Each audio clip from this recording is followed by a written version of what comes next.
This is my Volkswagen Golf. It's an animal, it's a beast, it's a tank. It's a perfect example what German engineering is and should be.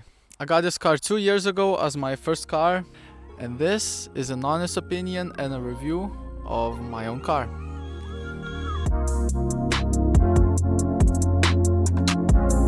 So this is a 2002 Golf 4 hatchback with the legendary 1.9 TDI diesel-powered engine, 5-speed manual transmission, producing 74 kilowatts of power, or around 101 horsepower, and 240 newton meters of torque, driving only front wheels. So I paid 2,100 euros for this car, which is a bit of a stretch considering its age and mileage, which at a time was 190k kilometers. So this car is 3 years older than me, and I'm kind of scared it's gonna outlive me. This car has definitely seen more than me. Despite the mileage, what made this car worth 2,100 euros was actually its condition. Nowadays it's very difficult to find Golf 4s without fender rust, with paint that is in a decent condition still, and one that was maintained and taken care of properly, which means no oil leaks in the engine bay, working AC, etc. And we even have a spare tire, but this car is far from perfect. Starting off with the interior, I've already replaced this window switch because it was broken, where we also discovered that I don't have back speakers. So if you're a company watching this and you want to help me out, I'm open for sponsorships. I'm open for sponsorships. We have a kind of DIY repair situation going on the roof lining, which is saggy. Obviously there are some plastic fading going on. I've replaced the window mechanism on this door. The steering wheel is worn, to say the least. If we're talking about minor things, this is an AliExpress cup holder. I don't know why this might be important for you, but if you hate bad cup holders, this might not be a car for you. But overall, the interior has held up pretty nicely, I'd say.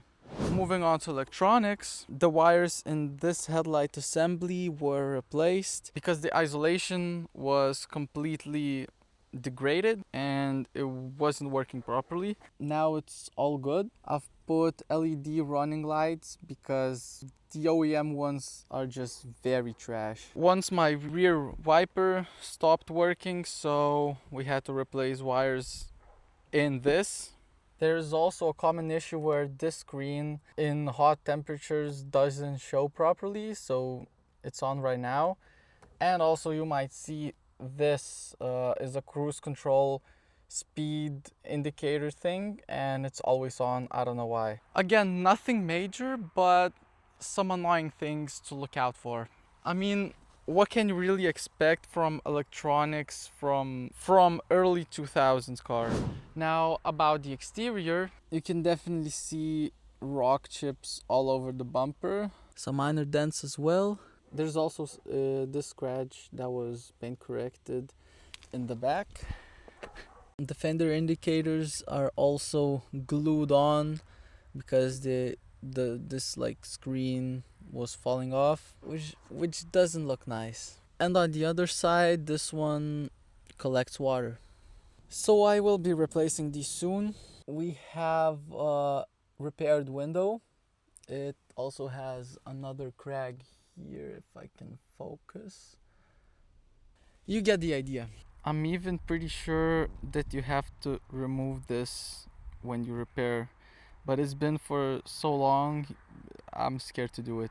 Also, as you can see, this car is frequently shit on for some reason. Now about the engine bay is pretty clean, as you can see. I have replaced this EGR valve. So this was probably one of the first replacements ever, actually. So this repair is actually pretty common on diesel engines. And the valve or engine cover lid thing was also replaced, as well as its gasket, because it was not leaking oil, but there were some droplets around, so it's better to replace that sooner than later. Now about the brakes and the clutch. The clutch is, I think it's still original, and it will need a replacement because it's almost to the floor. The rear calipers needed a replacement, as well as the discs. I also had the whole handbrake system replaced because it was stuck. So these are the things to look out for when buying a used old early 2000s or 90s Golf. Mine didn't have any major issues, as you saw, but there were some things that can be annoying or need a replacement eventually. So now the fun part. Let's go for a test drive. Let's hear the sound check.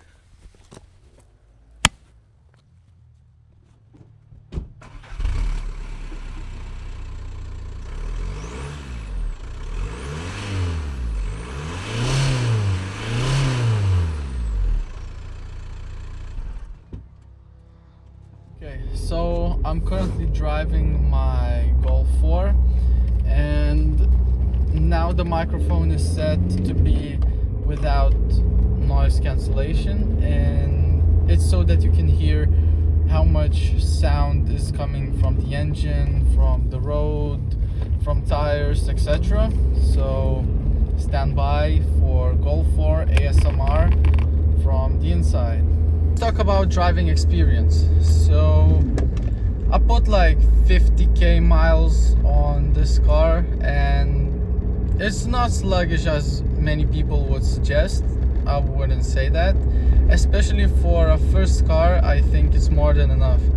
It's fast off the line because of the diesel torque and front wheel drive, and because it's light, you can really throw this thing around. However, suspension is a bit squishy.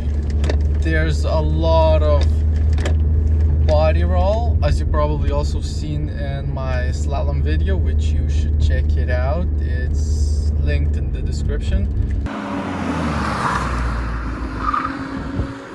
This car also likes to understeer in some situations, especially if it's slippery outside. So just something to keep in mind. You can definitely go to the track, no problem. And yeah, it's diesel, it's front wheel drive, maybe a all-wheel drive or rear wheel drive would be nicer and maybe even more fun. But some people drive this car on the track and it's fine with them. I don't see a problem with this car being too slow or too heavy or whatever.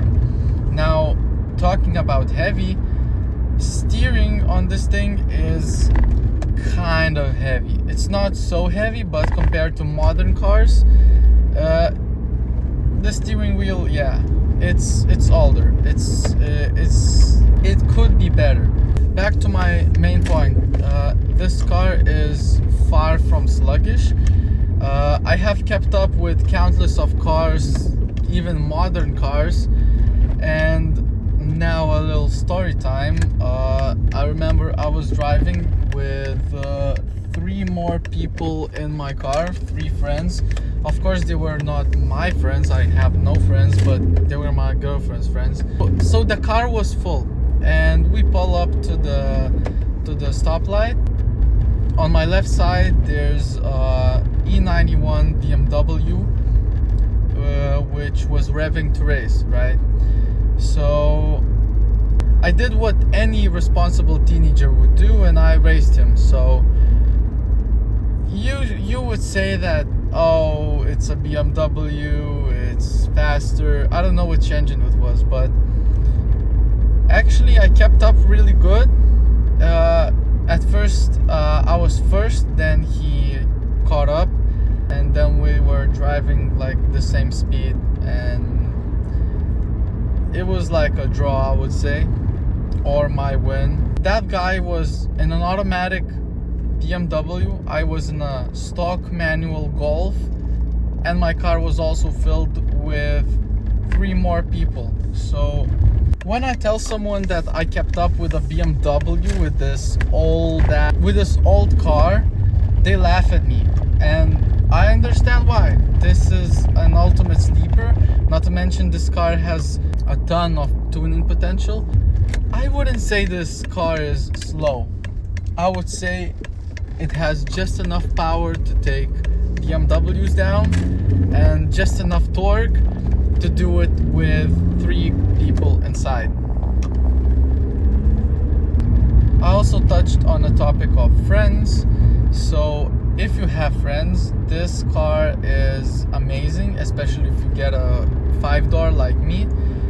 You get a ton of space, and if you have 3 or 4 friends, if you want to be cozy in this car, you can do it. You have 4 seats if you include the middle back seat, and you have extraordinary amount of space in the trunk for people that don't want to be friends with you. I want to talk about fuel economy, which is the main area where this car shines and is known to be the best at. This legendary 1.9 TDI engine sometimes manages to get 5 liters per 100 kilometers. Today's hybrids sometimes struggle to get these numbers and be that efficient, and this 23-year-old car does it just fine. Last time I put fuel in this car, I got 5.3 average fuel consumption for 100 kilometers, and it's just perfect. Since I'm daily driving this, my wallet doesn't cry at all, and I couldn't ask for a better car than this one.